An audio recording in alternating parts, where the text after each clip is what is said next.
Women are commonly told by their mother, by their sister, by their best friend, and even by their doctor that hormones are going to cause cancer.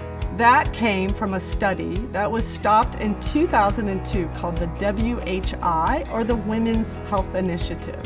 That study was looking at a particular product, Premarin and Provera, and how these women responded to that product and what were their risks of taking that product. In that particular study, they saw an increased risk of breast cancer, heart attacks, strokes, and even early dementia. And so that's why all hormones are labeled with those particular risks when you go pick them up at the pharmacy. What we've learned in the last 20 years is that study had some flaws.